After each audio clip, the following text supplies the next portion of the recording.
Well, Lily, I will tell you exactly what I use to take my brows from this to this. I use 3 products. I use the same products every single time I do my brows. They are my ride or dies, holy grails, so I'll show you exactly what I use. Also, you can buy everything on TikTok Shop, so I'll link everything on this video. The first product that we're going to use is the Pink Honey Original Super Hold. This is just the original one. They do loads of different ones, and they also do a mini version that's about that big, which will still last you ages. You get loads out of it, but if you do want to just try it, they do a smaller one as well. But I just use the original one. I also use the Pink Honey Spoolies. These are the best spoolies that I've personally used, but you can use whatever you've got. If I can only do one step to my brow, if I'm really short for time, this is the step that I will never ever miss. So we're going to spray our brush with a little bit of setting spray. This is about how much I spray, so this is actually really important. A lot of people, when I recommend this to them, a lot of my clients, they say they buy it and then they say their brows don't hold as well as when I do them for them at work.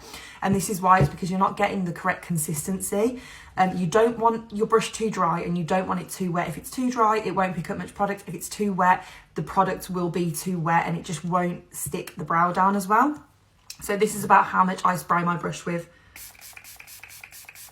Like that. That's about how many sprays. So I think that was like 5 sprays or something like that. And then you want to wiggle your brush in the product to get a good amount of product on your brush. Now that my brush has product on, I'm just going to grab a mirror and I just literally drag this through my brows. I do them in an upward motion at the front end of my brow, and then I start to kind of push them outwards, like so.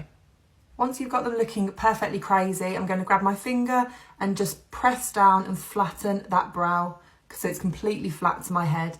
Then I'm going to grab my spoolie and I'm just going to clean up the top edge of my brow just so that they don't look absolutely crazy. Next product that I use is the Pink Honey Wonder Whip Brow Pencil. This is a super fine pencil. I use the shade Creme Brulee, but obviously you use whatever shade suits your brows. I don't use loads of this because my brows are quite full already, but I do just use it to kind of fill in any gaps or any kind of sparser areas. I just like to do small kind of hair-like strokes, just short strokes to fill in any areas that need it. Lastly, we're going to carve out underneath our brow. I'm using the P. Louise base in the shade number 3 and a Zoeva 144 flat concealer brush. This is the best concealer brush for carving out under your brows. Those are the 3 products I use to do my brows every single time. They never let me down.